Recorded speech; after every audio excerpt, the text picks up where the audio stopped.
I'll put my glasses back on in a minute. Y'all give me a minute.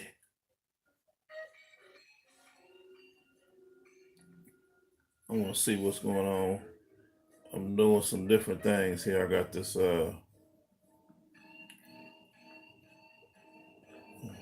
we're gonna go live on YouTube on the cell phone today, on the other phone. I want to see how that's gonna work out. We gotta try this technology. I don't want to start doing stuff and be live at home while I'm in the office, but then when I get out on the road again on tour, I can't do no YouTube live. So I said, let me check out all my devices and see what's going on.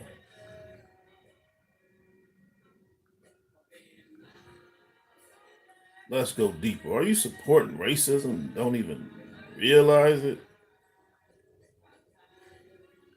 King Eddie and Chuck Hicks, how y'all doing? Y'all mind if we go a little deeper on that topic?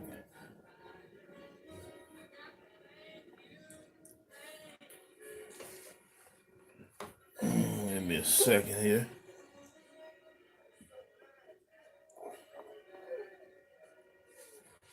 YouTube. I always got to see what's happening with YouTube. I'm on the cell phone, so I'm trying to figure it all out here.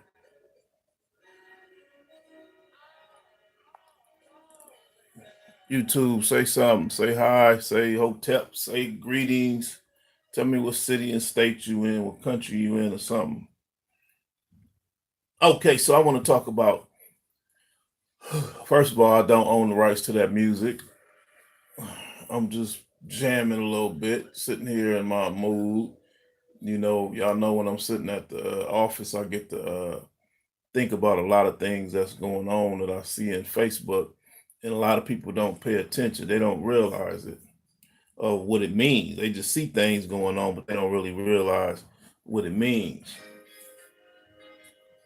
So I try to go in on these topics because sometimes people miss them. So I saw something earlier today about I don't even want to give it no energy to that name. I don't want to endorse that name because if I say the name, most people gonna run and go look at it. But anyway, it's on my Facebook page. So I was on Facebook and I saw that a particular big box white owned store is starting. They partner with some black people to sell some black products. So I want to talk about that right there because a lot of people think that wow, this is great. Oh, I can get black stuff at the white stores. People think that's a really great thing, but I want to go deeper on that. So the question was, are we supporting racism without even knowing it? Yes, we really are, but let's go deeper on it because a lot of people don't understand what am I saying. Let me turn that down a little bit because I don't own the rights to this music. So what do I mean by are we supporting racism without even knowing it? Well, I want to talk about from an entrepreneur perspective. You got a lot of people because we've been doing all of this we buy black, recycling our black dollars, buy the block bag, all could put your money in the black bank. It's a huge movement, y'all, and it's opening up a lot of opportunities for African American people. So don't be surprised that you're going to start seeing a lot of white stores or other stores partnering with black people, starting to sell more black products. Don't be surprised, family. Don't get excited either. So if you're going into these stores buying these black products, yes, you pretty much are supporting racism. So I want to talk about it. How is that possible? What am I saying? Some people say, "Oh no, that's a good thing because people are making money now." Well, let's go back to the beginning. First of all, I even wrote a couple of notes down here. Some things I wanted, the thoughts that came to mind. First of all, when you go back in history, white stores didn't sell black products. All the way up till recently. I mean, to this day, most stores don't want to sell black products. I remember over the years, every time I moved farther out or something, I bought a house in Palmdale back in the days, moved my shops out there, And man, it was hard finding black products. So we would always ask, the Walmarts, the Targets, the Kmarts, the whatever the stores is in those areas. Hey, it's a lot of us out here. Can you sell some black products? They'd be like, no. We give them a list. Hey, how do we get these products in the stores? Because we got to drive all the way to LA to get these products. And all over the country, it's the same story. They'd be like, no, we don't even want your products in here. So it ain't that it wasn't enough of us there. It's not like it wasn't enough of us out there that would buy the products. It was just purely they was being racist. They didn't want them. They didn't want to sell our products. But let me tell you what made them decide to sell our products. Oh, so it ain't that they didn't know that they had black people making black products, because like I said, we gave them the names of the black companies that sold these black products that we were interested in buying, that we buy regularly. So of course they didn't want to sell them. So it was not like they didn't know who sold them, because we would tell them who sold the products, because we would ask them to go get the products so we wouldn't have to drive all the way down to LA or something like that, or out of our area. So though for those of you who are moving, who have moved further out, I'm telling the truth that it's hard to find black products. That's why people always go back to the areas that are being gentrified to find the black products where they came from. Like in my case, we live in LA, Compton, everything I need is walking distance pretty much. Black products, black this, black that, black all, everything. But now when I moved out again to Palmdale, the Moreno Valleys, the Paris, Californians, the Lake Los Angeles, all these further out places, Moreno Valleys, it was hard to find black products out there, because it was not enough of us really demanding that we get those black products. So what's making them decide to start selling black products right now? The only reason why most stores are selling black products right now is because we're pushing and creating our own. Because black people are saying, you know what, I'm gonna open my own black store, my own black beauty supply. I'm gonna open my own black grocer. I'm gonna open my own black this. I'm gonna start doing my own businesses. Now you have white people and Asian people, the Koreans, who all these people who own a lot of businesses in our communities. Now they're saying, okay, we'll sell it. Only because we losing money. Only because we losing money. Meaning, okay, hold on, let's rewind. They'll sell black products. If they don't sell black products, that'll force a lot of people to buy the products that are already there, because most people do not want to drive all the way down to where they came from and go find the black products. So you look at these products right now, they were made for white people. The products that's on the shelves now are primarily made for white people. That's why they don't have black pictures on them, because they're not made for us. They're made for white people. And there is a significant difference. But a lot of people don't know that. They go buying shampoos, they buy lipsticks, they buy deodorants, and that stuff ain't for you. You know what I'm saying? But they don't realize that. So they will buy it. So, the owners of the big box franchise, they're like, we making money off black people. So why would we don't, they're already buying what we sell. We don't need to buy nothing else. We cool with what we got. We don't need to start supporting black business owners. So all of a sudden that they leave it at that. So now here we go. Black people saying, you know what? The TJs come into play and say, you know what? Man, I love to go to areas like that. Man, I can't find nothing. I'd be like, really? They'd be like, I can't find this. I can't find that. I'd be like, ooh, dollar signs be ring, ring, ring, and all in my mind. I'd be like, they don't got this. They don't got the black beauty supply with black products. They won't sell black products at Walmart for real. They won't sell black this. You can't find no black food, no black that, none of this. Man, dollar signs be flying all over for me. I'd be excited. Like, really? I want to move there.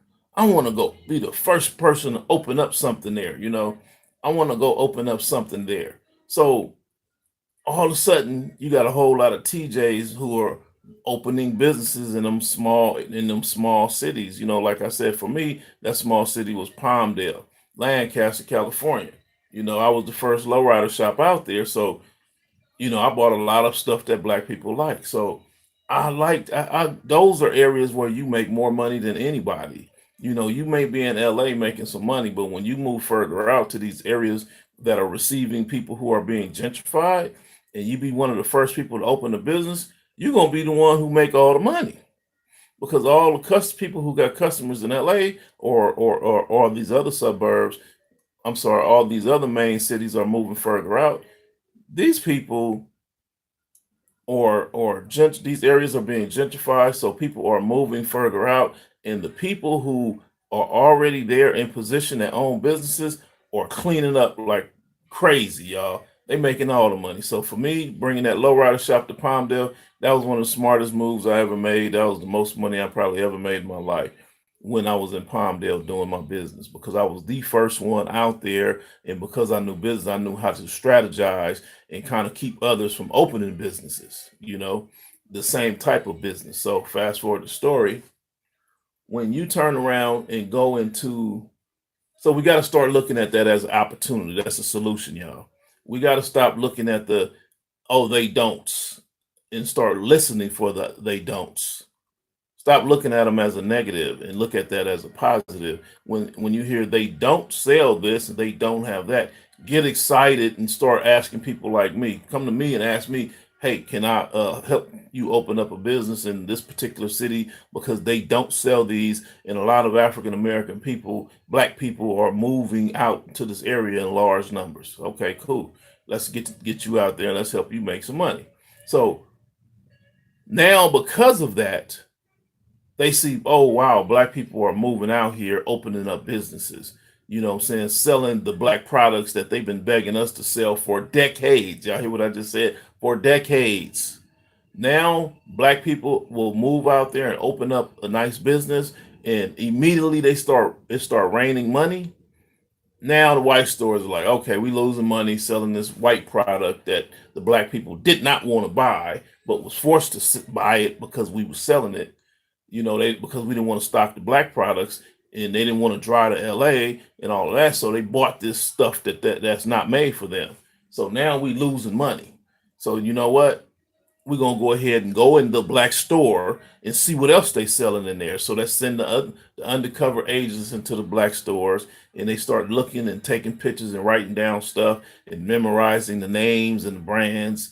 And then they say, okay, oh, they selling a lot of this particular product. They will monitor you coming in and out of there on a regular basis. You won't even know it. You don't even realize it.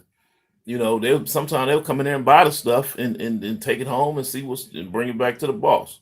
So fast forward the story, they'll go back, order them some, and turn around and start selling it themselves. So the black people who are getting those deals to sell at Walmart to all these places, they be like, Walmart never let us come in there. Now all of a sudden they letting them come in. But they not just opening the door like, oh, come on in. When someone don't like you, they're not gonna let you in at a good deal. They're not gonna let you come in there at a reasonable rate and where they can make some money. I mean, where you can make some money at. You know, it's hard making money off places like Walmart. You know, Walmart is one of the biggest gangsters. you know, they take over your business, and then Walmart is notorious for will bring your business your product in there, and then when they realize this is a really good selling product, you'll look up, they'll tell you they no longer want to carry your product because it's not really selling, even though you knew it was selling really great. But then you come back in there and you look and you see they carrying their own brand, a Walmart brand of that same of your product with your same ingredients in it. And hey, they even got a picture of a black person on the front of it.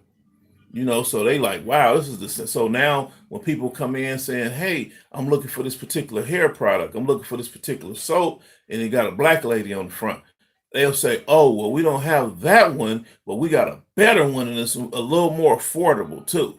You look at it, and it'll be a Walmart brand and got black people on the front of it.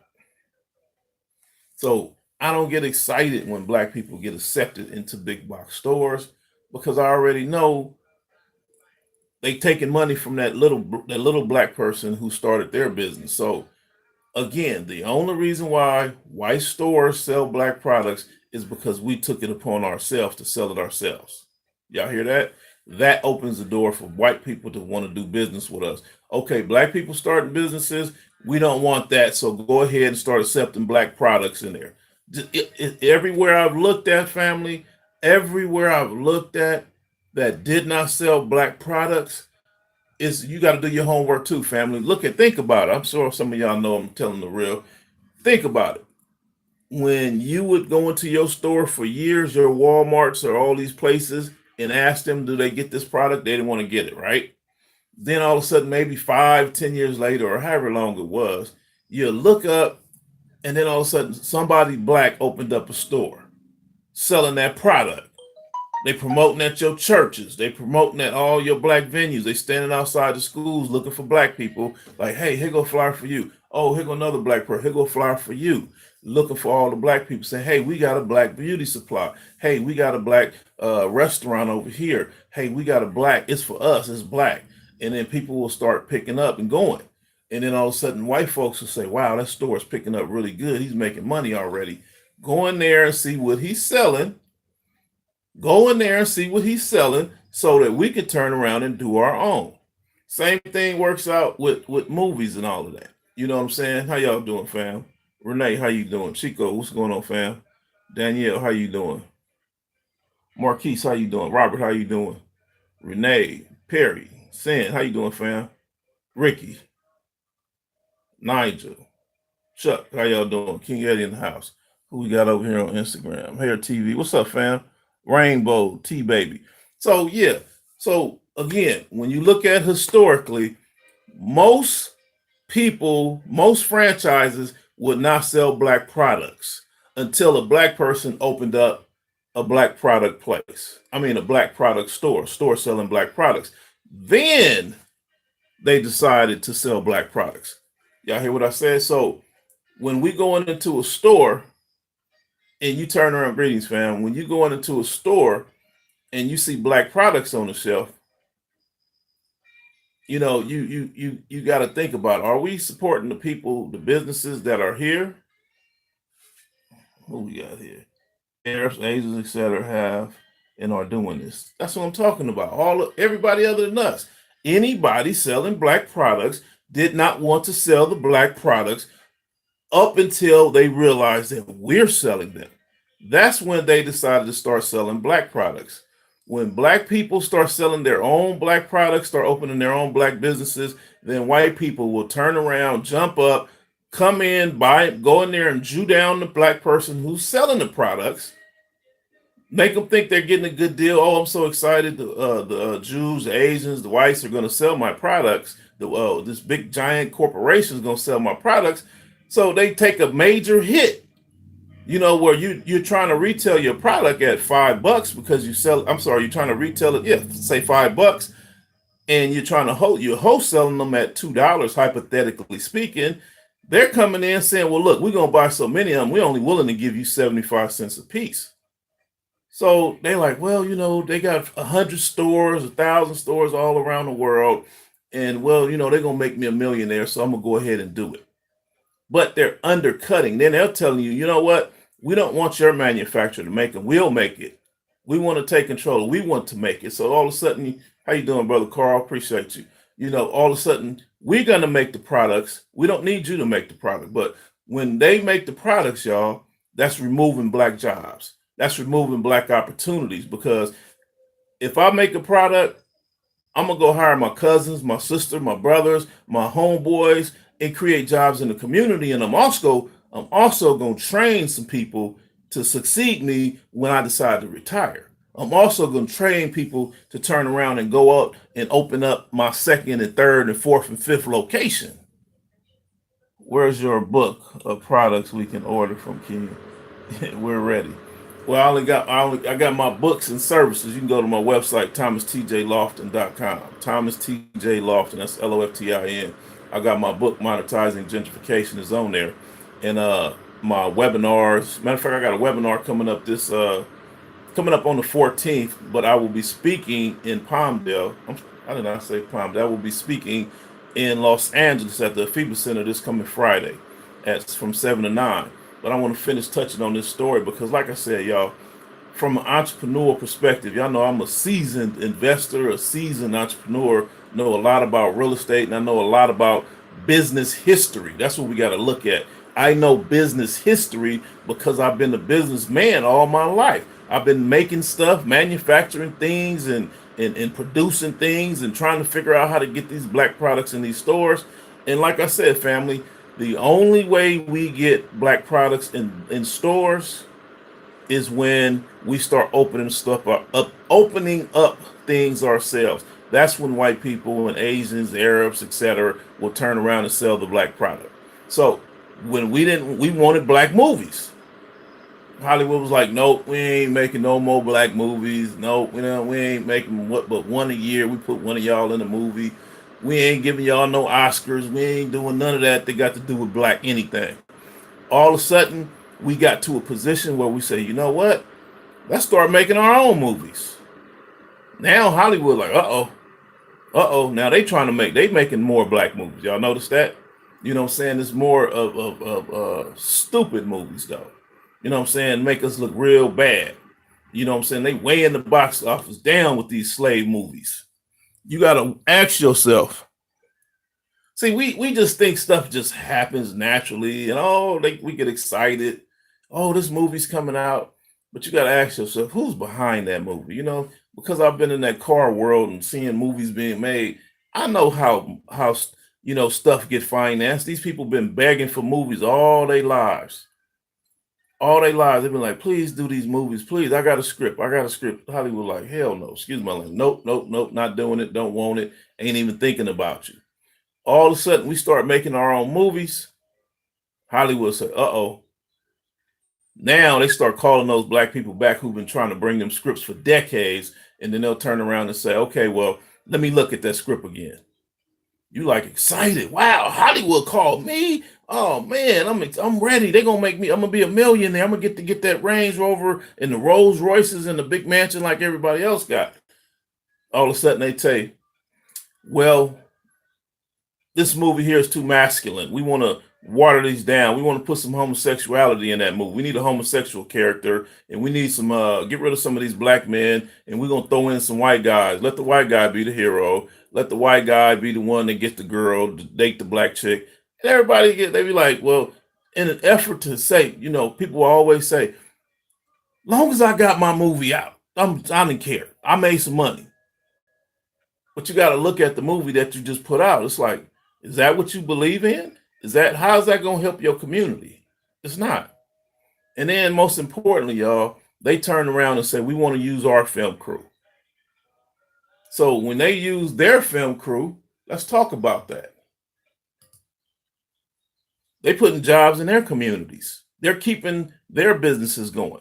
So I'll explain what I mean when I look at me. For example, when I started my lowrider shop back in the days, I spent a lot of money on tow trucks. I spent a lot of money on car parts to restore those classic cars I was building. And I noticed, I said, man, these people who I'm buying from do not like me. They're looking at me like, how do you get a business? Why are you able to build cars? And who taught you this? It was just like the stupidest questions. It was very racially motivated questions. And I'm like, dude, what kind of question is that? Monopolizing everything. Absolutely. So, they made it very difficult for me. They would come late. I tell my customer, I'm gonna send the car to you and it'll be there in 20 minutes because that's the standard. All of a sudden, the white tow truck company don't want to show up for an hour. Make me wait. Keep telling me they're on the way and all of this. So eventually I got mad and said, you know what, man? I got smart. It's like, what does tow trucks cost? Let me buy my own tow truck. Same thing with everything else I did. So I got put into a situation where I said, you know what? Everything I sell, everything I use, I'm going to try to sell it to make it myself. I'm going to figure it out somehow, some way. I'm going to find somebody black that's not going to try to burn me and take it from me or get over on me because they don't think that I should be able to have a business. I'm going to find those kind of people and buy from them. So eventually we ended up buying these tow trucks, right? Man, smartest move, another one of the smartest moves I ever made. We created so many jobs in the black community through all them tow trucks. But check this out. It wasn't just about, creating jobs. We partnered with a lot of cats and they because I couldn't handle all them tow trucks.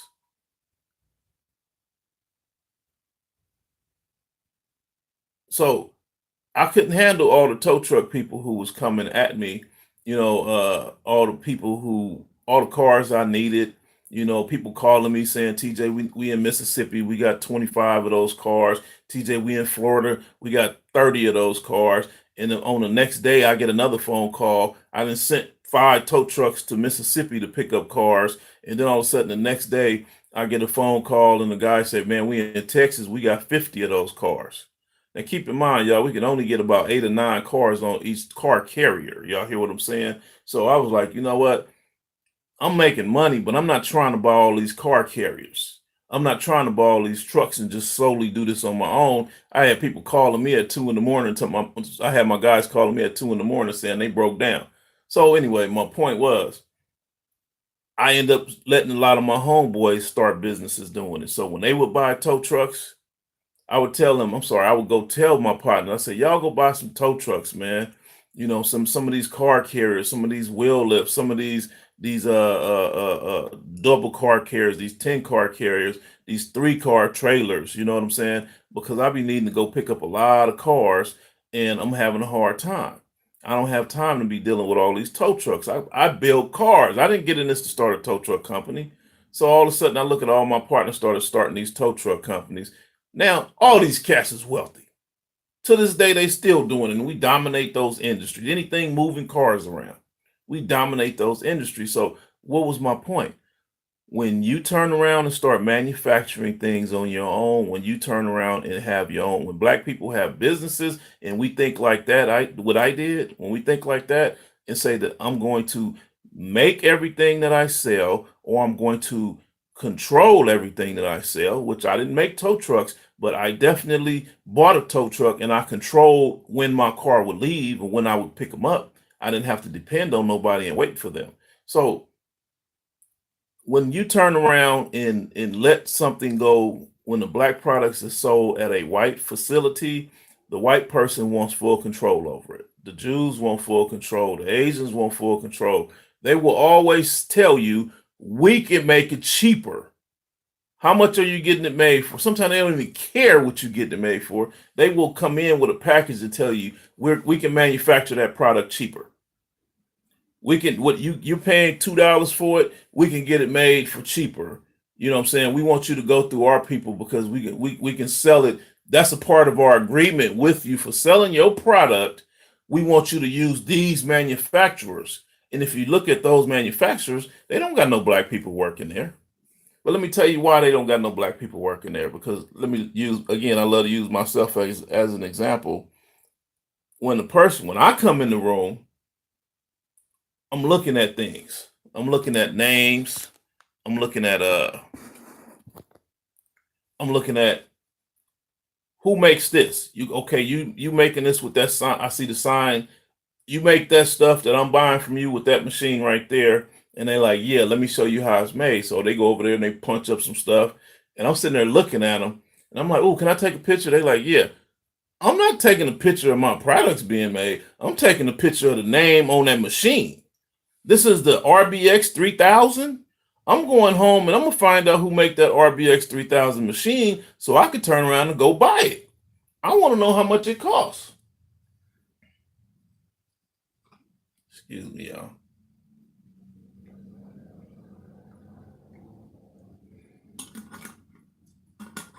I want to know how much that machine costs. So once I buy that machine and I start manufacturing my own stuff, that's going to drastically bring the prices down. That's going to drastically bring the prices down. But let me tell you this. Now, all of a sudden, because I have the machine, someone else that I know, that opens the door for me to tell my friends, hey, y'all can turn around and I can manufacture y'all stuff too. Like, for example, I'm manufacturing, I'm making my books, like we talked about my books a second ago, monetizing gentrification. Y'all know I'm a newly published author, so I never written a book before, never, not even into reading books to keep it real with y'all. You know what I'm saying? But I am a kind of cat that can write some stuff. You got people who read books, and then you got people who can write books. You know what I'm saying? People who read are trying to learn things, but you got people like me who know a whole lot of stuff that need to be written down. So I write. I'm becoming a writer. I'm downloading all this information. So anyway, my point is, I've been researching this whole industry. So I'm not just gonna pay you my money. When I go in there and give you my money, put it like this, y'all. When you pay somebody your money, you have the right to say, "Hey, can I take a look at your facility? Can I see what you're doing back there? I've always wondered how to make books." I'm in there looking at the books being made. I'm looking at my banners being made. I'm looking at everything. I'm looking at my flyers being printed. I want to see all those machines. I don't tell them that. I say I want to see what it look like. How does all this stuff really work? So they all excited. They thinking, oh, this stuff costs 100,000, 20,000. He ain't got no money. He don't know. Man, I go walking through there looking at all this stuff. Oh, can I take pictures? They be like, sure, go ahead. Man, I'm zooming in on them names. I'm getting them serial numbers. I'm looking for some type of something with a name on it so I can turn around and get that product myself. But here's a whole nother twist. When I turn around and start selling those products, calling my friends, say, y'all could turn around and start a business. No, for example, let me rewind back. I'm writing books now, so I'm printing these books through other people. And now I'm thinking like maybe I need to buy a printer so I can print because I know hundreds of people, that's hundreds of authors now. I can bring all of them home and open up a book printing spot in the hood, what I'm saying, in my community and manufacture all these books because I'm seeing the money behind books. People love books. I'm like, wow. So I can call all these other authors and say, hey, I can manufacture all y'all books, right? So now I'm making money off of that. I'm giving jobs out in the community. I'm training young black men and women to run this machine so I won't have to have all my Hispanic brothers coming there doing it because they don't mind going in there with the trades. You know what I'm saying? So I'm going to teach my young people, the young person that wants to stand on the corner and sell drugs, or the young sister that thinks she can make a good living selling her body. I'm going to bring them in and say, hey, come run these machines. I'm going to teach you how to use it, how to run this machine. They'd be like, oh, I don't have a degree or any of that. I don't know nothing about it. I'm going to teach you. That's the key to entrepreneurship is you can hire who you want to hire, when you want to hire. They got a teardrop on their forehead, a tattoo on their eye, whatever the heck it is. Felonies, you can hire them because you know them, you grew up with them, these are your friends. So you know what they'll do or what they're capable of, so you can hire them. You don't tell them, oh, you got a felony, I can't hire you. So that's the key to business ownership. So now I'm teaching these young people, hey, this is a book printing machine, CPR 3000. It prints 500 books a minute, hypothetically speaking. This is how you work this machine. Now, all of a sudden, the person, little Tommy, who was standing on the corner breaking in people's cars all the time, he's working that machine and he starts coming to me saying, TJ, I just realized, man, this machine is slower. If we take this off or if we do this, we can make it print 800 books a minute. Like, really? How? And then he tells me, because we got that melanated mind. And he tells me what we do. Now, immediately that opens the door for me to say, okay, I'm looking at the book manufacturer, and this is the fastest machine they got, 500 books a minute, hypothetically speaking. So now little Tommy, he didn't went back there and he didn't jimmied up my machine, and he did exactly what he said. Now he got this thing pressing out 800 books a minute. Y'all hear what I just said? He then missed the guy who was standing on the corner, melanated mind, who's very inquisitive, and he wants to know how things work. And that's who we are, y'all. He turns around and looks at that bookmaking machine and decides, Vivian, how you doing? He looks at that machine and he decides, I didn't figure out how to make it go faster. So he brings that information back to me, his boss, his buddy, the guy who gave him a chance. And then I say, I can either call back this company and say, hey, I got some intellectual property. I done patented, trademarked it, copyrighted, protect my property. So I can reach out to them and say, hey, I need you to sign this disclosure saying that you won't steal my idea. I came up with an idea to make this machine do 800 books a minute instead of five. I see you got a book. I see you got a machine that go 500 books a minute. You got another one, a cheaper one that do 250 a minute. Then you got another one that'll only do 25 a minute. But you ain't got nothing that'll punch out 800 books a minute. So they gonna be like, okay, well, we're willing. Either we don't want it, or yeah, we'll give you $50,000 for your offer, or we'll give you $1 million. They might blow your mind. Say, we're willing to give you $1 million, and we'll give you a percentage of whatever it is we sell. 10% of whatever we make off of them 800, that new technology you gave us, right?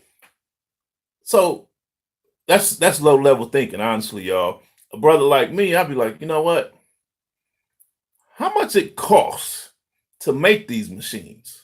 Because remember, they don't like me really. They looking at me crazy. You coming here with all these black books. You got on the bottom of your book, building black ownership.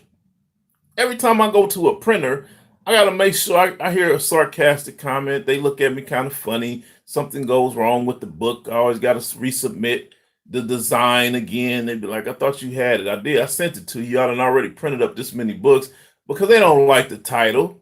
When you're looking at some of these authors, they putting out books say Black Power, Black Wealth, Black. White people get, we're printing books for the Black Mafia, the Black what do you call those? The Black writer guys. These guys that are crazy. Y'all please share this for me. I appreciate it. So fast forward the story. A brother like me say, I wonder who can make this machine for me. I wonder who can make this idea for me. You know what I'm saying? I want to start my own company selling books. I mean, printing books. So now that opens the door for me to say, you know what? I'm going to start my own company manufacturing the machines that manufacture the books. So now I could turn around and start a company and be worth billions of dollars, because I got the technology that makes 800 books a minute. Nobody else in the world got a machine that print 800 books a minute but TJ. So immediately my business blows up. So now I put little Tommy he gets a raise and he gets moved up into I need you to come over here and think about these machines and relook at it. Okay, well, you got it doing 800. Can we get it to go 1,000? What do we got to do to get it to go 1,200, Tommy? He like, let me keep thinking about it. Sure enough, I done gave him a challenge to do something that probably wasn't thinking about, or he did think about. Fast forward the story, he does it. He come up with 800 a minute, 1,000 a minute, and 1,250 a minute. Now, all of a sudden, we did printed all these machines. Now, here we go, and we manufacturing them in the neighborhood. We grossing $1 billion a year off of these machines. But here's the cold part about that.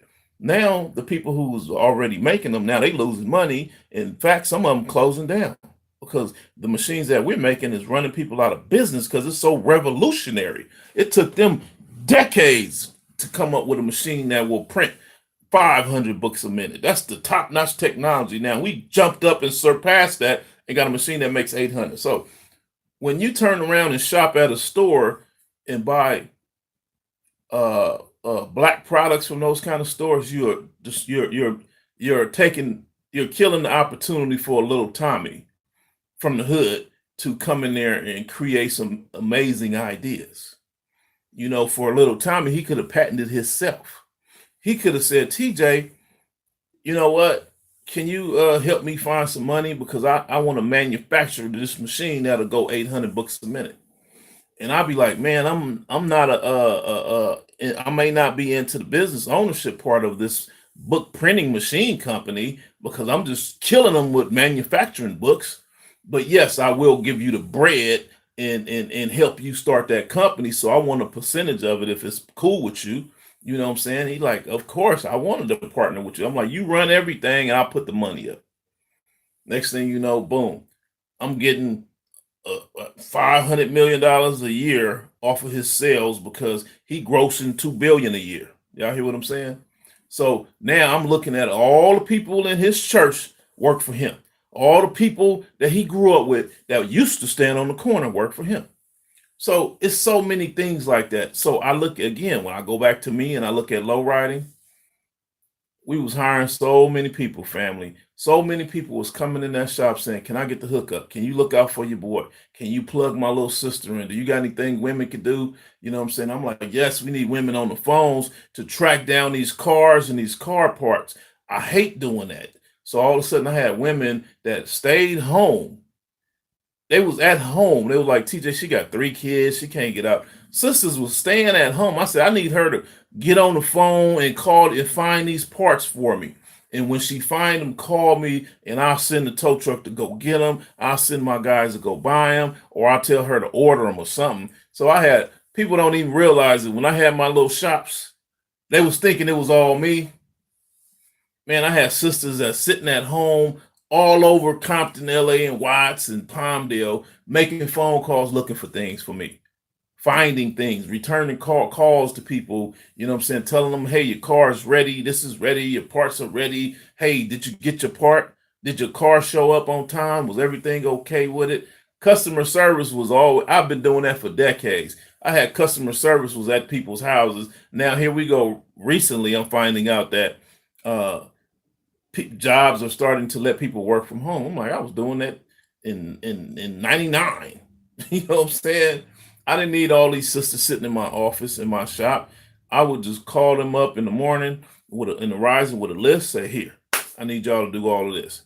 Now you got sisters that got companies doing that, making money off of businesses. So what else I got on here? So when you turn around, matter of fact, a story I was thinking about, I was just watching on what was that? I was watching, y'all know I'm not a real TV watcher, but since I'm at home, I've been flipping through this, you know, these YouTubes and all this other stuff and looking at these movies that my people then told me to watch for the longest.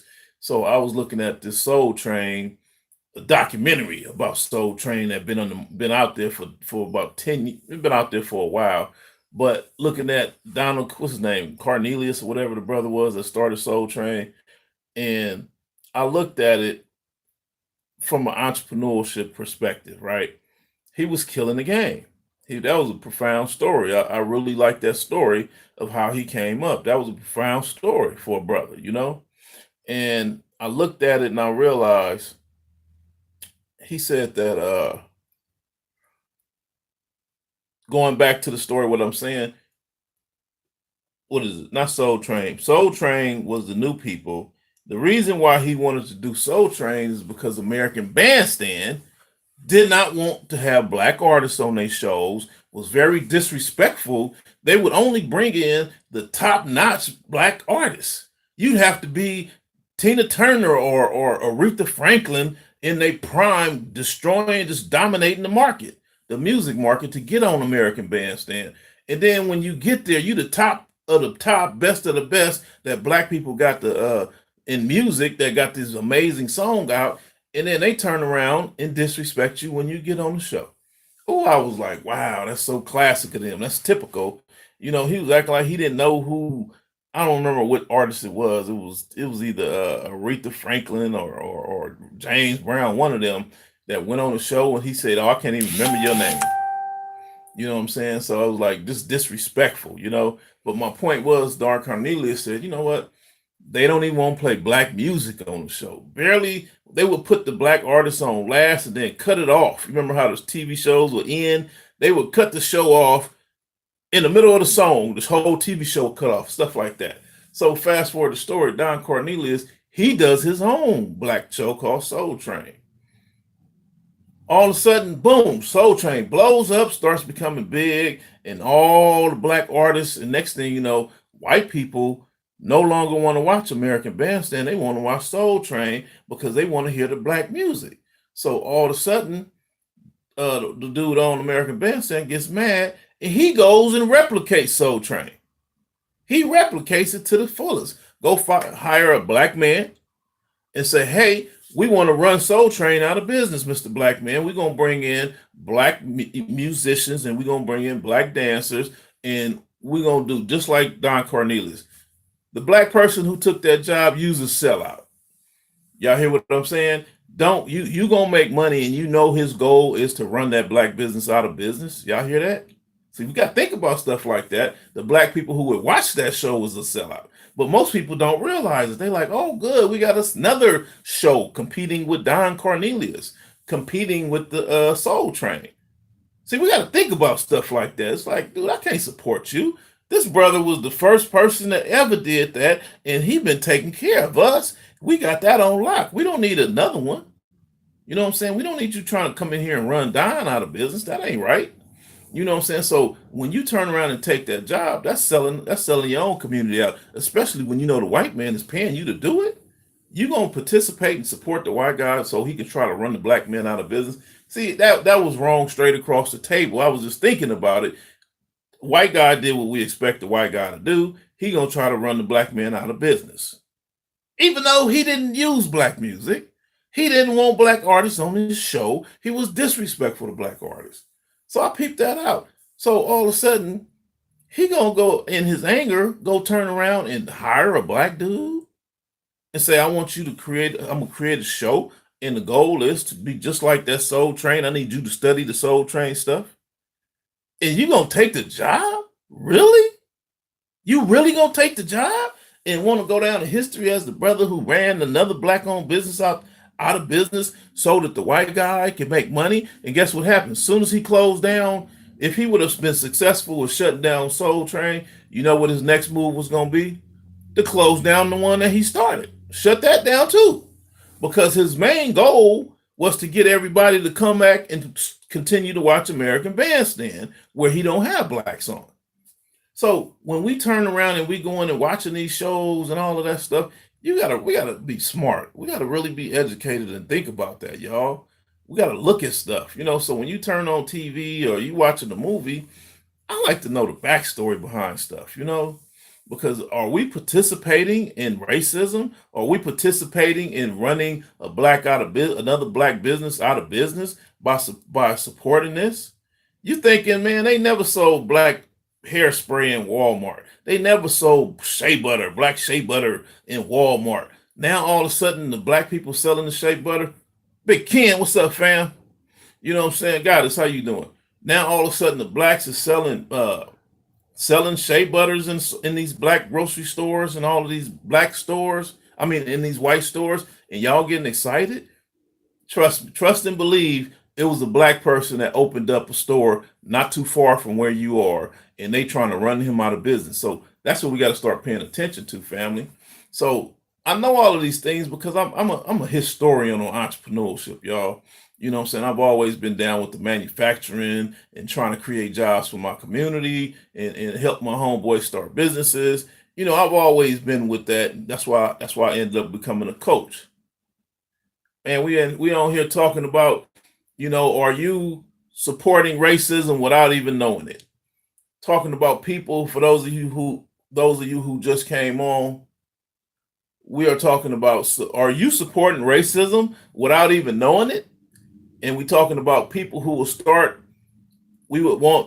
people who move out further, we'll find out that white people are not selling black products. Remember, the white folks didn't want to have black grocery stores, black stores in the neighborhood, right?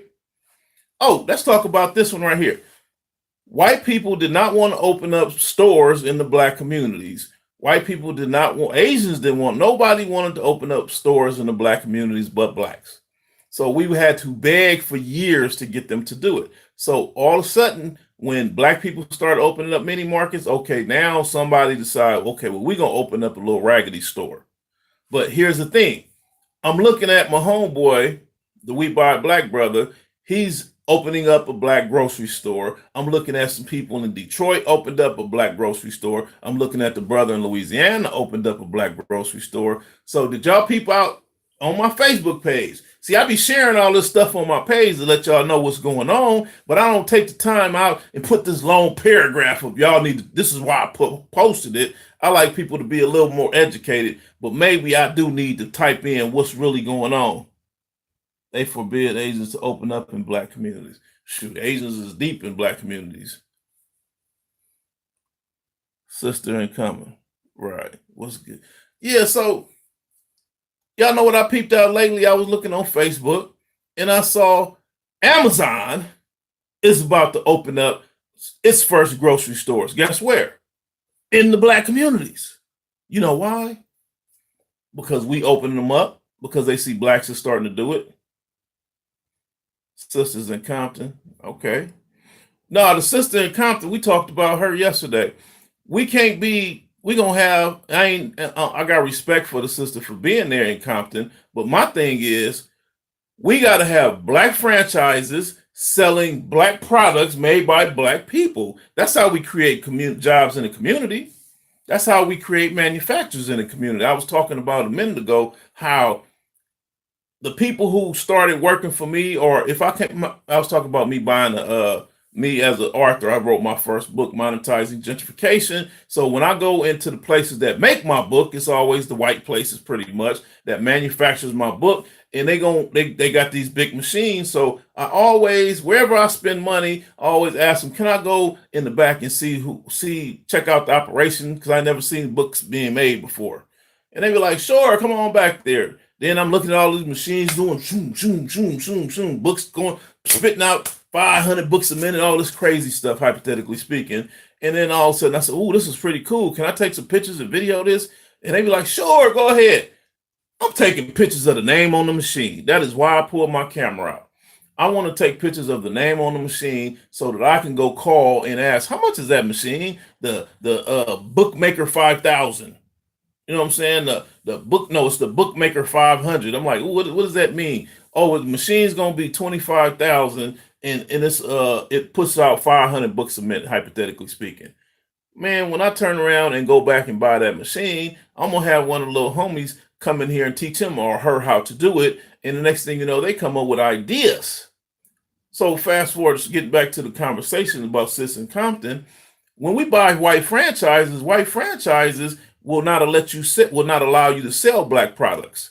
So I was saying I was happy about the sister in Compton with the grocery store. Thumbs up for opening one in the hood. But when a black person, white people is going to start putting black people in, we call it blackface.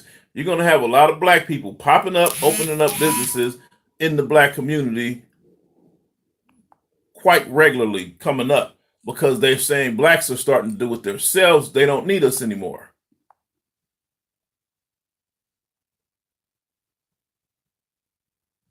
So the reason why they're losing money like crazy. Asians and everybody who opens businesses in the black community, they losing money. So now because we opening up our businesses ourselves because we tired of begging, you know what I'm saying? People are tired of begging. And I was sitting down with the cat yesterday and he was talking about yeah, we definitely need the black support more. We got it, but we need everybody on board. You know what I'm saying? We need everybody to support. So if you got to drive an extra 10 minutes to go to the black business and get it, do it. But on another note, fam, like I was telling my people, I said, we making major waves with this recycling black dollars, this we buy black, buying black, this big black movement, buy the block back, all the stuff that got put your money in the black bank, everything that got to do with black, it's a huge industry, y'all. This what they say, $1.4 trillion a year that we spend. We tapping into that, family, and the other folks know it. They know it, so now they're gonna turn around and start putting black people faces on things. We call it the black face. They're gonna start putting black faces. White people are going to open up businesses and put the black person in front of it. You know what I'm saying?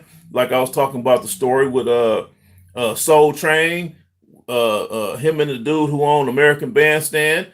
The dude who owned American Bandstand turned around and got mad at Soul Train, and he started his own Soul Train, went and hired a black person, and the black person turns around, and your job, this white guy wants you to go in there and create a black soul or another Soul Train so you can run Soul Train out of business.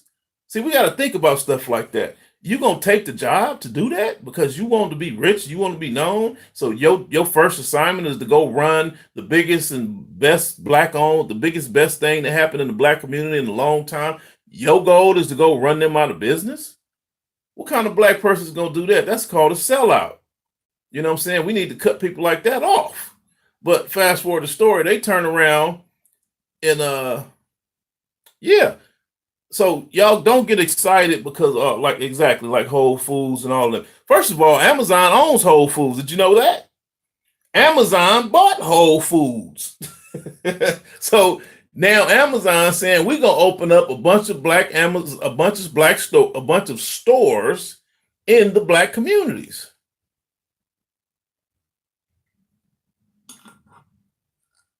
So anyway, y'all, I'm trying to tell y'all the game. I'm trying to tell y'all what's going on. When they see that we gonna do it, they gonna run and go do it first. Instagram, y'all about to go out. I'm gonna reset you and start over. So tune back in about two. It's gonna go out in 1 minute and 48 seconds. Then I'm gonna reset it.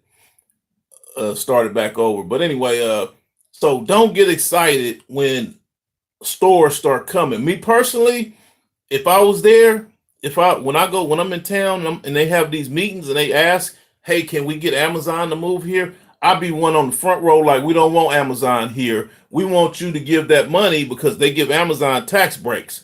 They will turn around and give Amazon $10 million worth of land or will give them $10 million warehouse.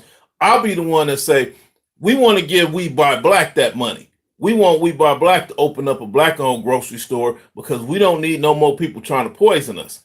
So that's the kind of stuff we got to really do and think about, you know? So people don't realize that the politicians get excited. We got Amazon coming. We got Walmart coming. But what do these companies do? Amazon is the new Walmart. Walmart is historically, they got documentaries out about Walmart. Walmart comes into a little small community that got black businesses, mom and pops, and run them out of business. They run all the mom and pop businesses out of business. And then all of a sudden, once all the mom and pop businesses are gone, then they turn around and will close down the store that they just opened 10 years ago right here in your community and force you to drive all the way back 15, 20 minutes away to one of their other stores. Y'all hear what I just said? Let me tell you again. Instagram, start over. I'm going to cut it off now. I'm going to cut it right back on in 1 minute. Go ahead and restart, y'all. Y'all know I got all these platforms going on because people be like wanting to know. Go live. All right, Instagram, the only one do that. Every 30 minutes they want to start over. So anyway, okay, y'all got any questions for me? Let's form committees to stop this madness. You know what? We got these committees already. These committees already exist. And they call block clubs, they call stakeholders meetings. And funny thing is, these white folks with these corporations, these gentrificationists, I call them, they the ones who's helping to create them. Oh, I could forgetting about this. I want y'all to know let me let a couple more people get back on here. But these white folks is the one that's starting these block clubs, or they will come in there and move into the neighborhood and turn around and start running for president of the block club, or they'll move into the neighborhood and decide they don't want to be a part of this block club. They'll start another one. And then they'll turn around and create a relationship with the politicians and turn around and start passing these stupid laws saying we don't want black people, saying black people doing this. We don't want that happening. Why do they have to name the street Malcolm X? Y'all see that? I just posted that. I'll be speaking coming up this Friday, and I'm going to kind of go in on all of that type of stuff. White people move into the black neighborhoods and then turn around and start going to those board meetings, those block parties, those block club meetings, and creating relationships with the politicians, where the politicians come speak at those meetings because they looking for homeowners. The homeowners go to block club meetings. Y'all hear what I'm saying? The people who gonna have a block club is gonna be the homeowners because they trying to protect their block. They trying to get to know each other. So politicians know the power is going into those block club meetings and talking to the homeowners. So fast forward the stories, before you can build a grocery store, it got to go through that block club. They got to sign off on it. So white folks are so smart, they turn around and have They white people move into the black community, immediately run for president of the block club, or if they feel they can't get to be the president in that black community, they gonna create another block club and say, y'all don't gotta go to talk to them, come talk to us. They've been there for 10, 15, 20 years, but we just started 2 months ago, so we need you, forget them, come over here and talk to us. Come talk to the white people. We look like y'all. Y'all supposed to support us. Next thing you know, I got this going on with a friend, some friends of mine, and they turned around and had to sue that other block club and say, y'all need to shut that down because that ain't legal. We only need one stakeholders meeting in this community. We represent all the homeowners. How y'all just gonna move in a neighborhood and open up another stakeholder? So anyway, getting back to my point, they turn around and open up their stakeholders meetings or they block clubs, and immediately they start passing laws and saying we don't need this. We don't need. Why is this street named Martin Luther King Boulevard? Why is this street named Malcolm X Boulevard? Who is Frederick Douglass? We don't need this street to be named Frederick Douglass. Why is this park named Marcus Garvey Park? That makes no sense. We don't even know who that is. We don't want that on that park. Oh, you don't want it on the park because you know exactly who that is. That's why. So they're going to turn around and they're going to get their stakeholders to turn around and say, hey, should we have, we want to change this name to this nice white guy. It's a nice white guy. He's the one that did this. We want to change it and change the Marcus Garvey Park name to a white guy's name, homosexual white guy. We want to change it to that. Hold on 1 second, y'all. Let me straighten this phone back out over here. So yeah, we want to change it to that.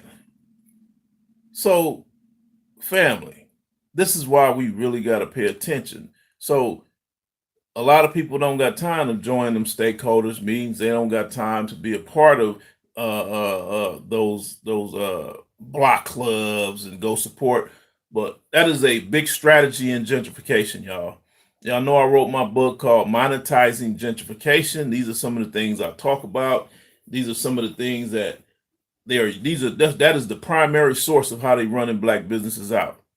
Renee, how you doing? That's some cold stuff.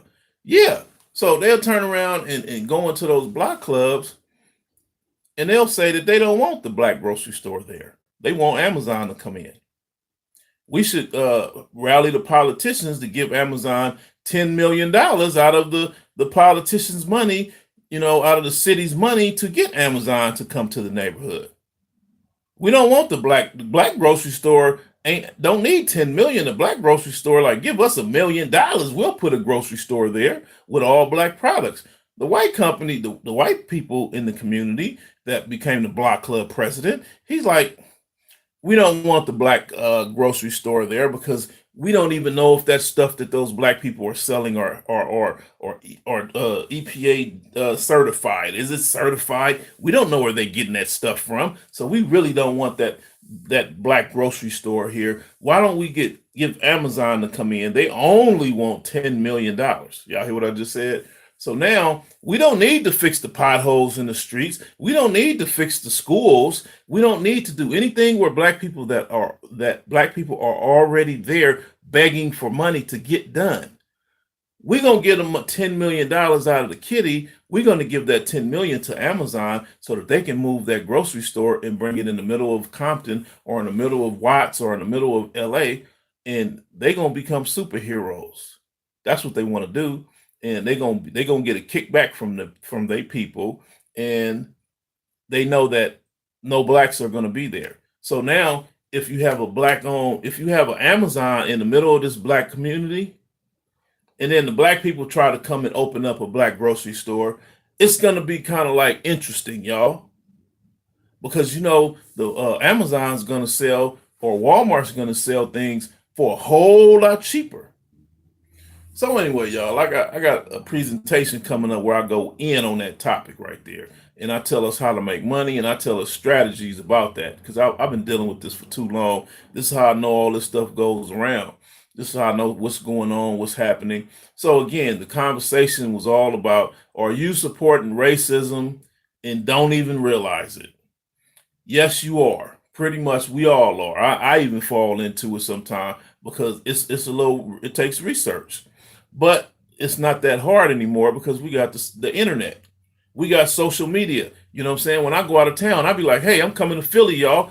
Do we got any black vegan restaurants out there? And all of a sudden, one of my Facebook family be dropping all kind of dropping boulders on me. Oh, here go the whole vegan list of restaurants, TJ. We got about 7 of them out here. Here they go right here. Here go the phone numbers, addresses. Now I'll be like, wow, this social media is a powerful resource. It's for more than just twerking and street fights, all that crazy stuff. It's a lot of knowledge on this thing, man. We got access to people that you normally don't get to see.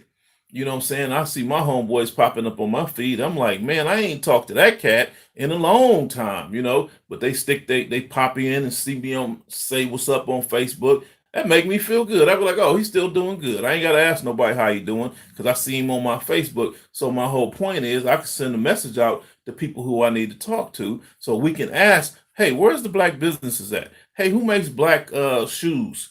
Who do we got a black shoe company? Hey, I was thinking about buying a Rolex, but do we got any high-end black watch companies?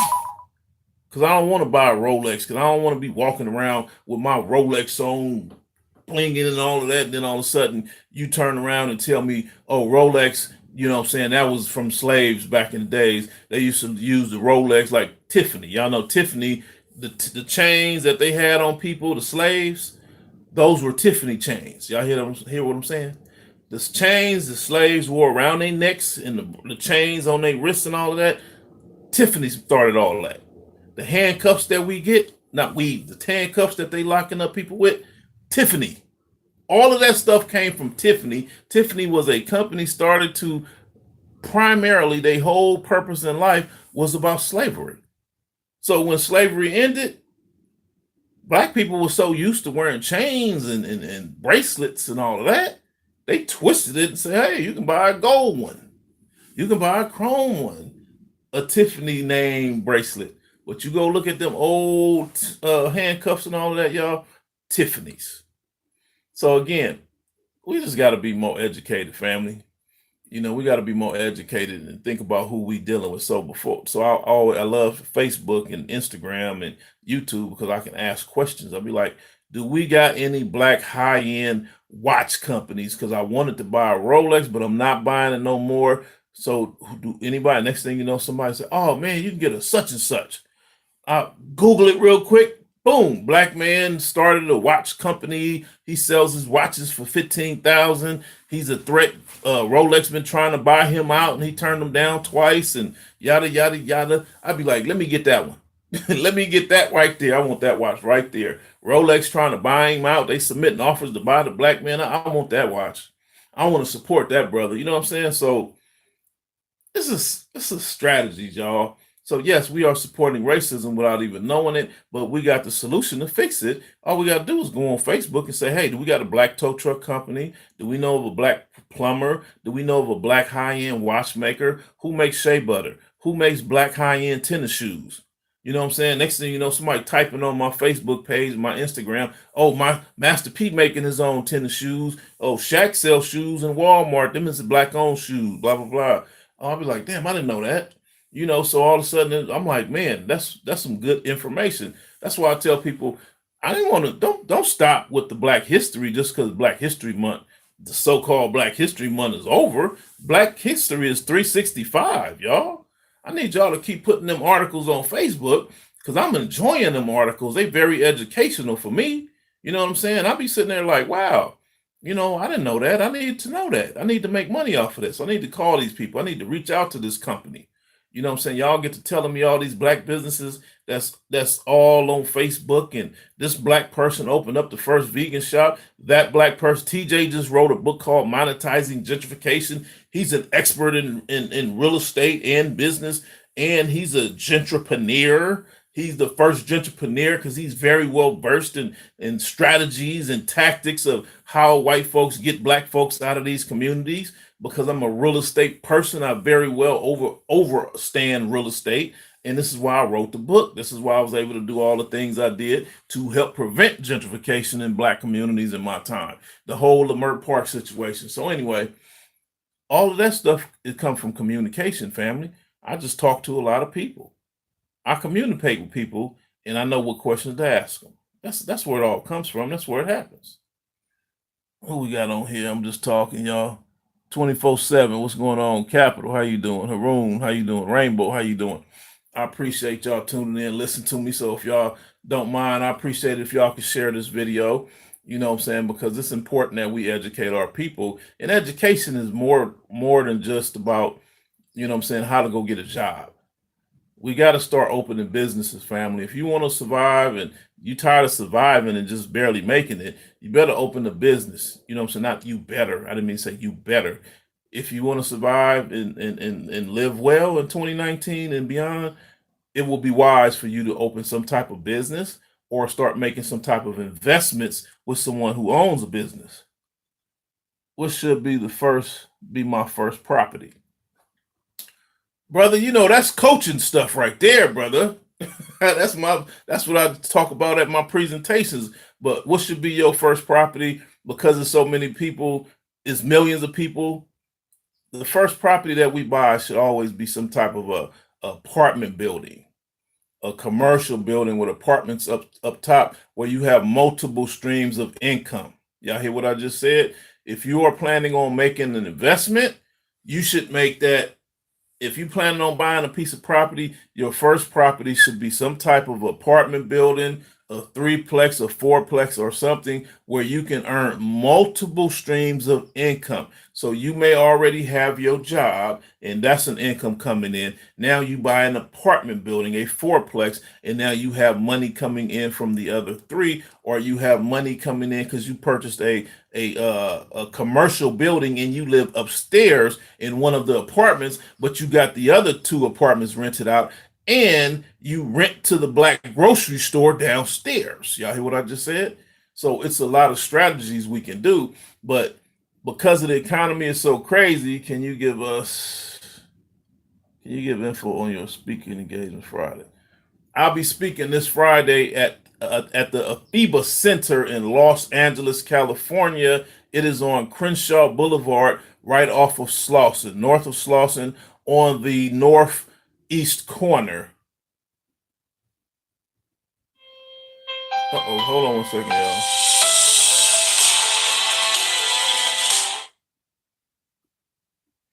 I'll be on the northeast corner at the world famous Afiba Center. This is my second time speaking. The first time I was booked to speak, the first time I spoke there was on the fluke. I went there to go see somebody else, the brother over the Pan African Film Festival. You know what I'm saying? I had to go holler at them about some stuff, and they didn't attend, they canceled, and they was like, TJ, can you tell us about your book? And I came up there and was speaking. And it was like, man, I just gave a lecture that day. I wasn't even set up, and man, I gave an hour-long presentation, lecture, and just really did well. But now they wanted me to come back, so I'll be giving a presentation this time on March the 8th, this coming Friday at 7 p.m. to 9 p.m. You can go to Facebook and register for it, or you can go to my website, thomastjlofton.com, and register for it, or you can go to Eventbrite and register for the event. It's called Monetizing Gentrification. I will be talking about strategies of how we make money in 2019 and beyond, because the whole game has changed, family. I'm looking at a lot of people are losing their homes. I'm looking at a lot of people can't afford to buy homes, and you got even more people who cannot afford to rent. So I'm going to be giving up strategies. I'm going to be talking about affordable places that you can live. I'm going to talk about things that you didn't even know existed, that you may have never considered, or you may look down upon thinking, no, I'm too good to live there or do that. I don't want my friends to see me over there. I'm gonna tell you the game on that and what's really going on. So fast forward the story. Latia, how you doing, fam? Andrea, how you doing? So I'm gonna give y'all the game on things like that we need to know about this coming Friday from 7 to 9. Do you have investment groups we can join? Well, right now I'm working on. I do have some things, but my stuff is pretty full. Ebony, how you doing? Renee, how you doing? I do have some things going on, so you have to inbox me and reach out to me and tell me what you're working with. Do you got some money? Do you got some credit? Do you got some time? You know, so we can sit down and figure some stuff out. But yes, I do have investment groups going on. And I do have, but what I've been finding out, family, is I spend a lot of time coaching people, trying to explain to them what an investment looks like. So the reality is, a lot of people don't know what an investment really looks like. They think we need to be buying a house to flip it, but I'm not into flipping anymore. Peace, Queen. I'm not into flipping. The flipping phase of society has passed us by, y'all. Now it's about sitting and holding, y'all. What do I mean by that? You come in here and buy a house for 200,000, put 100,000 in it, and turn around and put it back on the market for five. Okay, you sold it, made for 500 racks. Now you walked away with $200,000, and you happy and you laughing, and now you looking for another one. First of all, you're not going to find too many flips. I know people who call me and say, "TJ, I got $1 million. I'm looking for some investment properties." I'd be like, "Good luck with that." You know what I'm saying? So, what is my point? It's no longer people out here trying to flip. When you turn around and flip a house and you sell it for 500, and you walk away with 200,000 or something like that, that's a rare one right there. That's not the common one. So fast forward the story, you drive back by the house in 5 or 6 years, that house be worth $1.5 million, $2 million. Y'all hear what I just said? So we've surpassed the flipping stages of life. Flipping is dead, but you're gonna keep seeing it on TV, heavy time, big time, because they don't want us to know nothing about no sitting and hold. They want us to sell everything. They while you watching that TV like that, and it's all these flipping TV shows, and you like, oh my God, this black people flipping. I'm looking at this TV show the other day, and there was a black couple, conscious black couple with dreadlocks in their hair and everything, and they was flipping. And I'm thinking, when's the last time you seen a TV show with two black people conscious? Y'all hear what I just said? When was the last time you seen a TV show with two black people that's conscious, that got dreadlocks in their hair, not dreadlocks, got locks in their hair?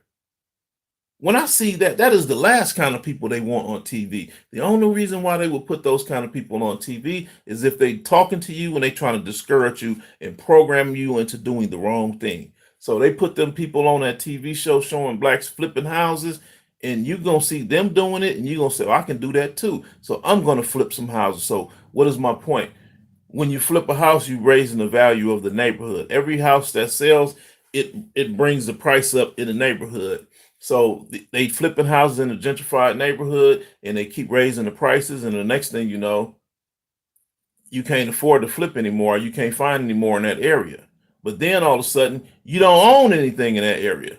Now, if black folks was buying up real estate, fixing it up, and renting it out, white folks will pull all them TV shows off the TV and will pass a law and make it illegal because they don't want us buying things and sitting and holding. Y'all hear what I just said? Think about it now, because they know where the real estate prices is going. And again, this is why I'm doing my presentation this coming Friday. I'll be speaking at the Afiba Center. It's $30. Y'all missed the early bird special if you hadn't already registered. I will be speaking at the Afiba Center this coming Friday night at 7 p.m. family, from 7 to 9. I'm gonna come in there and lay it all out and tell y'all what's going on. But most importantly, I'm gonna tell you how to make money, how to monetize this gentrification that's going on, because we are at historical times. It is historical amounts of money being made that blows my mind. And I'm over here doing backflips. That's why I'm sitting in the house trying to figure it all out and plan and strategize and learning more, because we are at a historical time. And I ain't never seen it this good before, family. I'm not even gonna lie to you. This is an amazing market. So what I realized that I have to teach people, oh, how to invest. Hold on, y'all. Instagram, hold on. The phone wants to. Where you at? Where you at? Where you at? Where you at? Where you at? Oh, what think TJ think? What you doing? What you doing? Okay, here we go. Instagram wants to plug. Instagram family, I'm about to turn the phone sideways because it wants to charge up.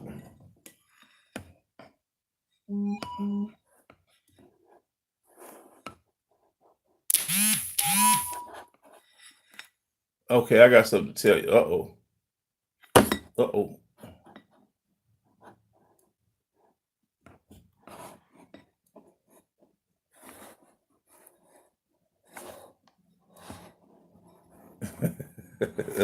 I'm doing way too much.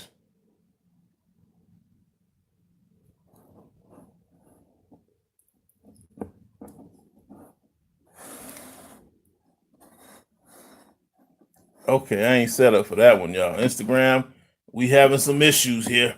We having some technical difficulties, Instagram. Hold on, let me see if it want to roll like that.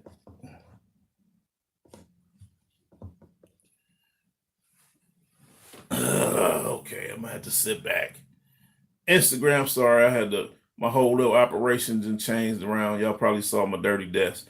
But anyway,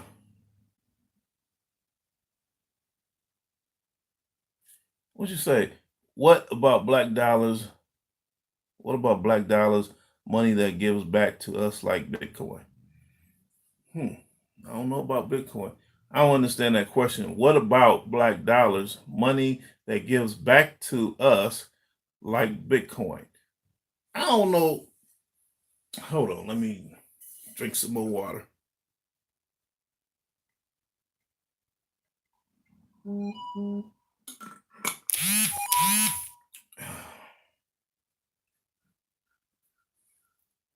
Terry, how you doing, fam?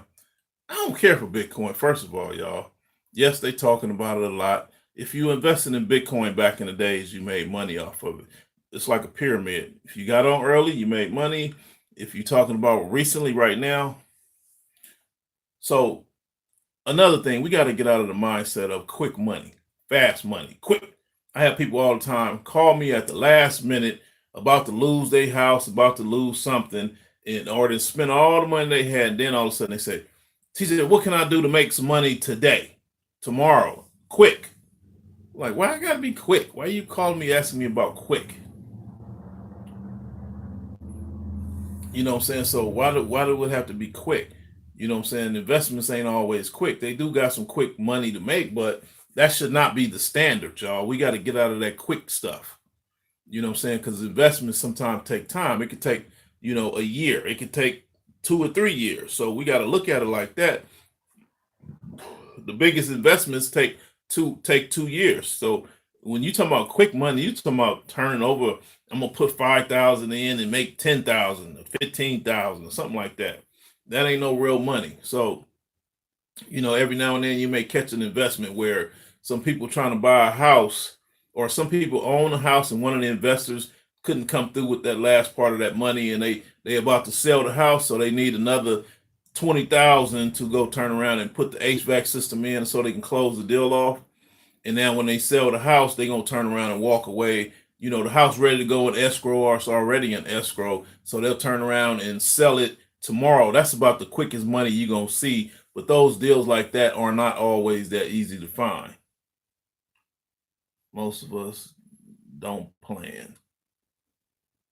Well, we got to start planning, family. In 2019, these prices, this historical real estate stuff going on, we ain't got no choice but to plan.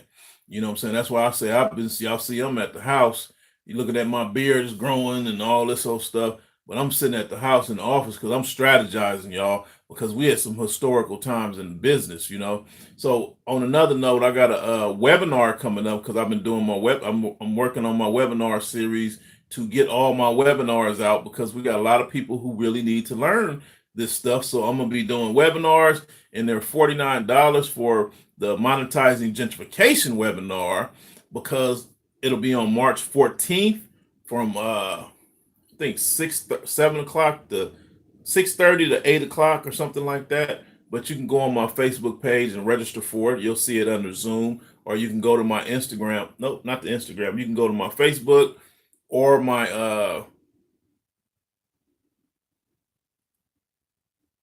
I still got to finish loading that, but you can register for it on my Facebook, or you'll see it. It says Zoom on there, and I've also emailed it out to a lot of people. You can go ahead and register for that. That's limited space on that as well. But I'm doing the webinars because I got people from all around the world inquiring about, what I'm saying, the monetizing gentrification, you know, uh, presentations, because I'm very well versed in gentrification, y'all. That's why I wrote the book. If you hadn't got the book, you can find it on my website at thomastjlofton.com. Other than that, family, the webinars, that's where you're going to start finding me at. I'm going to travel a lot, but I'm going to do more webinars because I got too many places that I haven't been able to go to yet, too many situations going on, and it's stuff happening too fast all over the country I was going to states that I knew about what a gentrification was and happening crazy, thinking that, hey, this is where the black folks is at. But then I get out there and I start finding out we got black folks in Iowa and we got black folks in Indiana and all these places. I was like, man, I never knew that. And they like, man, we getting wiped out with gentrification, TJ. You need to come out here. I'm debating on going for a dealer's license to purchase cars or buying a property. It's a tough decision, brother. That's an easy decision, man. Get it. Get your dealer's license and go to those dealer auctions.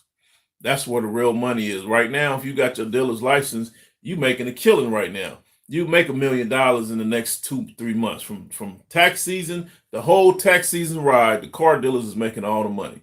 The auctions have already doubled their prices, and they're pulling out all their good stock and everything they want to sell because people buying right now. That is one of the biggest things African American people do. When they get their money, they go buy a brand new car. And then most of them looking for a luxury car. You know what I'm saying? So BMWs, Mercedes, people buying them up right now. It's a damn shame. I'm gonna say it just like that. It is a damn shame. All these black people buying these BMWs and Mercedes and can't even afford to fix them when something go wrong with them. You want to shine all your life, and now all of a sudden you got your tax return back. They go buy a used BMW. You don't buy used BMWs and stuff like that, y'all. Coming back to I bought a 2002 BMW with 126,000 miles. I'm like, here we go. I lived in Indiana for 3 years. Yeah. I ain't even, bro, man, I ain't even gonna lie to you. I done been all over the country in 2018, and I ain't even know black folks was out there that deep. I didn't know black folks was that deep on the East Coast, period, or the Midwest. I did not know that. All these little states all over the country, I did not know, family, that we was out there in those areas in large numbers like we are. So that's why I said, you know what? I got too many people asking me to come to places like that. Last year I was trying to get in and out of places because I was working on my book and my documentary. I wanted to just get in and out and get back to the house, right? I get out of town, I start seeing all these black people, and when I start talking the way I talk about real estate and I'm giving these presentations, they like, man, when you on Facebook, you don't talk about it like that. I'm like, the goal is to get you to come in there because I want to make some money and feed my family, you know what I'm saying, and pay some bills. But I am very well versed. I'm the entrepreneur. I'm like the king of real estate, y'all. Ain't too many people out here better than me when it comes down to this real estate, y'all, because I'm very well versed in it. I am very well. I done been a mortgage broker, had a broker's license, owned a real estate company. I've been a real estate agent, had a real estate company. Y'all hear what I just said? And I done built houses from the ground up, been invested and had some houses built. So I am very well versed in real estate. And the most important, when you take all of that, you put business ownership on top of that, and you put all of that together in my head, that makes me one of the baddest brothers in the game, y'all, because I'm very well versed in all those trades, in those fields. And I can tell you, that's why I can see what's coming up around the corner. That's why I can see gentrification before it happens. I know what's going to happen because I can see it because I'm a builder. I know what it means when I see when certain things happen. When I'm driving down the street, I can see certain things and I can say, okay, they about to wipe this whole community out. They about to get rid of all these black people up out of it. I can see it before it happens because I know what to look for. I know the language. I can hear it. When people start talking, I can hear it. We were like talking the other day, and they were like, well, the train is coming up Crenshaw, and as soon as it gets down to this particular street, it's going to be above ground. But all the way down there, it's below ground. But as soon as it gets here, it's above ground. That's because it's the black community. So I understand what that means and what they're about to do. So when I hear these things, I know what's happening. So anyway, that's what I teach people in these presentations and now these webinars. So I'll be doing these webinars coming up March 14th, $49, and people from all around the world can take it. So share the webinars on your page, family, so your friends and family can take them. Have you heard of Nico Cherry?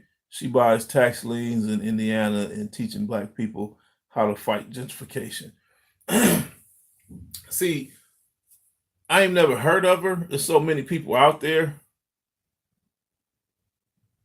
Brother, I started the eye of the investor. I got that trained eye. I call it the eye of the investor. That's what my presentation is. That's what my training is called. But fast forward the story, I don't really like tax liens based on the fact that they're taking people's houses that way. In those states like Indiana and DC, was Indiana and Detroit, they raise the taxes beyond people's affordability, African American people's affordability, and then they turn around and take the houses from the people while the people still living in them, and then come back to them and say, "Hey, we the new owner of your house. We want to rent it to you cheaper than what this was." So it's kind of like that's just some shady business practices, y'all. That's kind of like let's see who we got.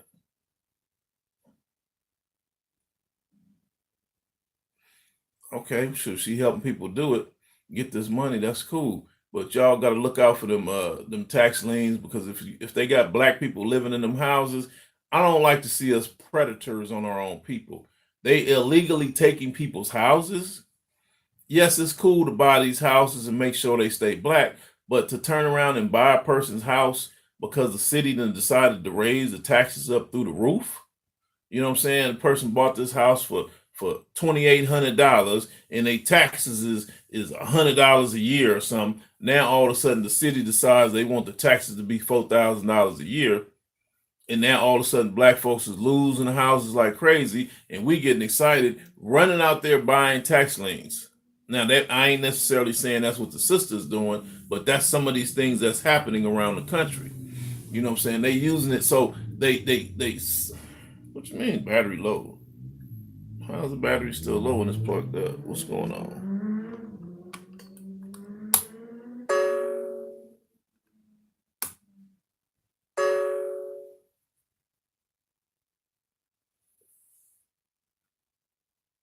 Anyway, fam, what is that? Yeah, that's not cool. You know, and I don't want to make some. It's a lot of stuff going on in real estate and in business. I see white folks will put us in the catch-22, and I see a lot of cold situations happening. So it's kind of like back in the days in the crack era when they came with the crack cocaine. When it first came out, black folks didn't know it was going to be that bad. But let's say a decade later, you got a lot of people who selling illegal drugs, right? They knew what was going on. They knew that this was killing people, but because they created wealth as well, they knew it was killing people, and they knew a lot of people was losing their freedom over that, doing a lot of time. So they knew what was going on with that. So fast forward the story. I ain't trying to talk about none of my people, but fast forward the story. Yes, we needed to say, I look at it like this. Anybody selling drugs, anybody smoking drugs, that was their choice. That's something they wanted to do. That's just like people who are not vegan. They want to eat meat. That's something they want to do. If they, even though we know meat killing people, just like they eat sugar. Hell, I still eat sugar, and I know it's killing people too. I know people getting diabetes from eating this sugar. You know what I'm saying? But that's a bad drug. So either way it go, when we do things, we have to look at it. How is this affecting my community? So we need to pass laws so they can stop doing these tax liens. Tax liens used to be cool back in the days when a person just didn't pay their taxes on purpose because they didn't want to pay them because they was being lazy or something like that. But now because of the cities have decided we're going to take people's houses from them and we're going to raise the taxes so that they can't afford them and make tax liens the biggest thing going, that's a problem.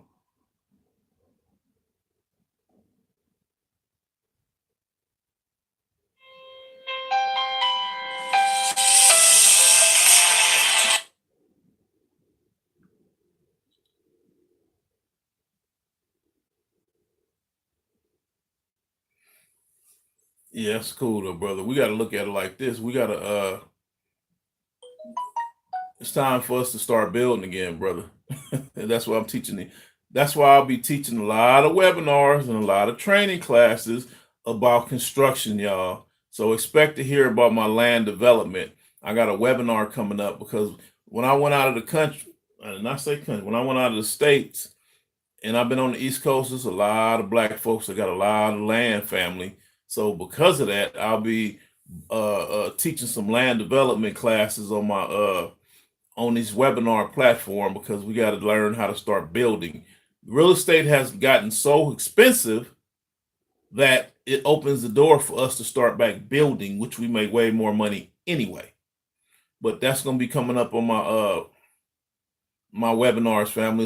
It's gonna be called land development, where we're gonna be talking about what do you do with that piece of land that been sitting there empty for hundreds of years. So now we're gonna learn. I'm gonna teach y'all how to develop that land, whether it's gonna be building an apartment building, a house, or a commercial building, a grocery store, or something. I'm gonna tell y'all how to get to that, how to do the whole process.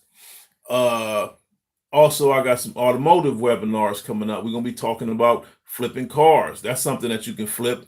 You know what I'm saying? You make just as much money selling cars as people making selling houses. You know, it's a lot of money in cars. Right now is the car season. It is no better time to buy and flip cars than right now. The auctions is off crazy right now. The auctions is unbelievable right now. Excuse me, we got so many people buying cars. So anyway, family, I got an automotive website. I mean, an automotive webinar coming up where I'll be talking about the auto industry. Y'all listen for that. See that on my Facebook or the website, or I'm gonna email you saying the auto industry. So matter of fact, y'all, if y'all on my YouTube page, please go on there and subscribe on my YouTube page, so you can follow me and get all the emails and things like that, or inbox me your email address so that I can turn around and put you on the mailing list and mail you these events or these webinars that's coming up, because I'm working on my webinars. I got a lot of webinars coming up, family, that's going to help us to make money in 2019. And I ain't talking about no little money, because right now they make a historical amounts of money. You hear what I'm saying? They are making historical amounts of money in real estate, historical amounts of money. Anything that got to do with real estate is booming right now. I ain't just talking about flipping houses. I'm talking about building houses. I'm talking about plumbers. I'm talking about welders. I'm talking about anything that got to do with construction or the trades is making a killing right now. So I'm gonna be teaching the game. $49 to $49 to $99. But the some of the other stuff are gonna be like whole courses. It's gonna be like a 4-day course or 4 days for so many hours, but it's gonna be a very nice course where you're gonna learn how to make millions of dollars, y'all. And it's gonna be very realistic, because when I explain it to you in this economy, you're gonna say, I've been seeing that, I just didn't know what it was. So anyway, fam, I got to get back to business. I got to prepare for my Friday event. Again, if y'all haven't gotten the book, Monetizing Gentrification, hit me up or go to the website, ThomasTJLofton.com. The name on the social media that you're looking at me at, it's going to be on there, ThomasTJLofton.com. And that's only $31.95 to your door.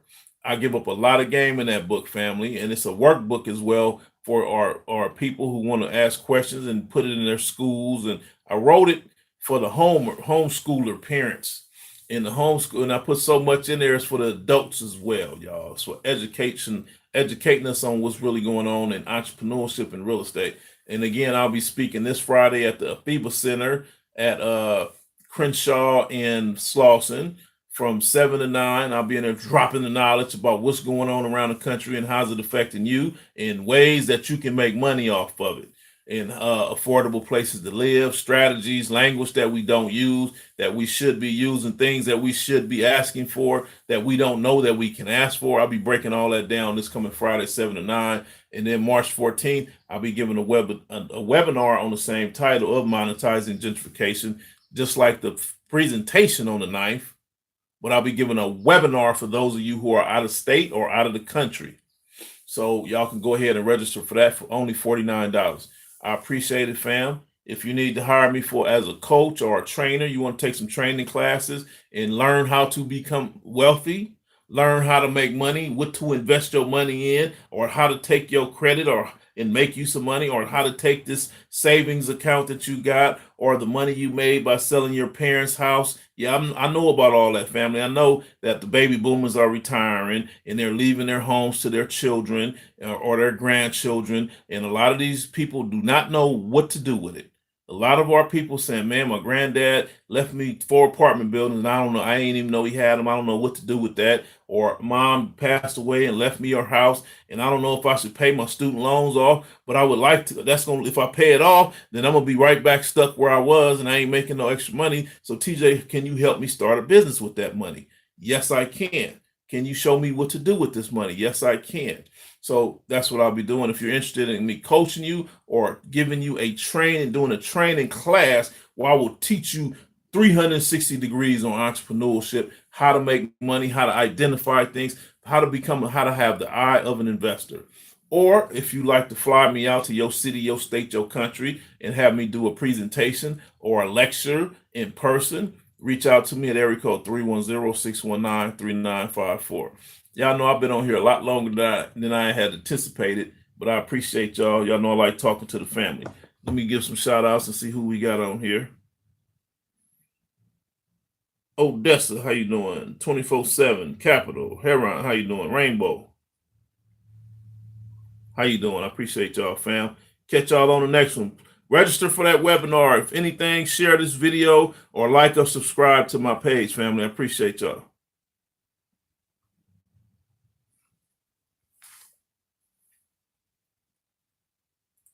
How do I end the YouTube live?